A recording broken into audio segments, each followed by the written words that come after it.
प्राथमिक स्कूल में नेहा नाम की एक शिक्षिका थी। वह कक्षा 5 की क्लास टीचर थी। वह कक्षा के सभी बच्चों को प्यार करती थी, मगर कक्षा में एक ऐसा बच्चा था जो उनको बिल्कुल भी नहीं भाता था।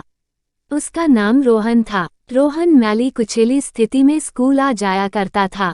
उसके बाल खराब होते, जूतों के बंद खुले, शर्ट के कॉलर पर मेल के निशान। पढ़ाई के दौरान भी उसका ध्यान कहीं और होता था।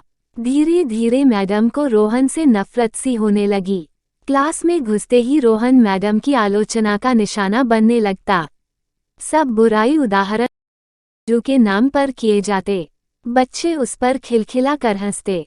प्रत्येक डांट, व्यंग्य और सजा के जवाब में वह बस अपनी भावनाओं से खाली नजरों से उन्हें देखा करता और सिर झुका लेता। मैडम को अब इससे गंभीर नफरत हो चुकी थी।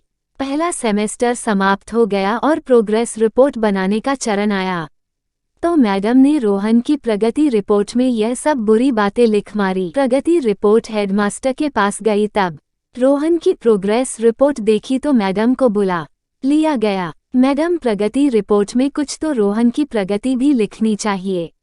आपने तो कुछ भी इसके बारे में अच्छा तो लिखा ही नहीं है। मैडम ने कहा, मैं माफ़ी मांगती हूँ, लेकिन रोहन एक बिल्कुल ही अशिष्ट और निकम्मा बच्चा है। मुझे नहीं लगता कि मैं उसकी प्रगति के बारे में कुछ लिख सकती हूँ। मैडम बोलकर वहाँ से उठकर चली गई। अगले दिन हेड मास्टर ने एक विचार किया और उन्होंने चपरासी के हाथ मैडम की डेस्क पर रोहन की पिछले वर्षों की प्रगति रिपोर्ट रखवा दी। अगले दिन मैडम ने कक्षा में प्रवेश किया तो रिपोर्ट पर नजर पड़ी। पलटकर देखा तो पता लगा कि यह रोहन की रिपोर्ट है। मैडम ने जब कक्षा 3 की रिपोर्ट खोली, रिपोर्ट में टिप्पणी पढ़कर उनकी आश्चर्य की कोई सीमा न रही जब उन्होंने देखा कि रिपोर्ट उसकी जैसा बुद्धिमान बच्चा मैंने आज तक नहीं देखा। अंतिम सेमेस्टर में भी रोहन ने प्रथम स्थान प्राप्त कर लिया है। मैडम ने अनिश्चित स्थिति में कक्षा 4 की रिपोर्ट खोली।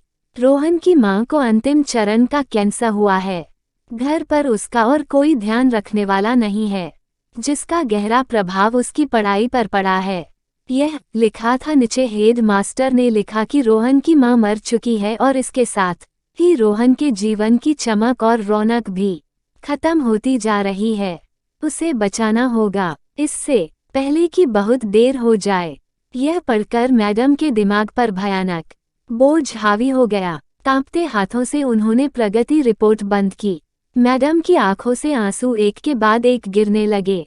अगले दिन जब मैडम कक्षा में दाखिल हुई तो क्लास में बैठे उलझे बालों वाले बच्चे रोहन के लिए जो प्यार वह आज अपने दिल में महसूस कर रही थीं, वो कक्षा में बैठे और किसी भी बच्चे से अधिक था। पढ़ाई के दौरान उन्होंने रोजाना दिनचर्या की तरह एक सवाल राजू पर दागा और हमेशा की तरह रोहन ने सिर झुका लिया।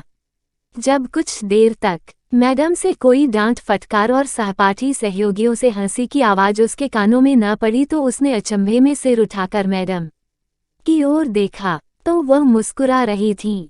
उन्होंने रोहन को अपने पास बुलाया और उसे सवाल का जवाब बताकर जबरन दोहराने के लिए कहा। राजू 3-4 बार के आग्रह के बाद अंततः बोल ही पड़ा। फिर तो यह दिनचर्या बन गई। मैडम हर सवाल का जवाब अपने आप बताती और फिर उसकी खूब सराहना तारीफ करती। प्रत्येक अच्छा धीरे धीरे पुराना रोहन सन्नाटे की कब्र फाड़कर बाहर आ गया। अब मैडम को सवाल के साथ जवाब बताने की जरूरत नहीं पड़ती।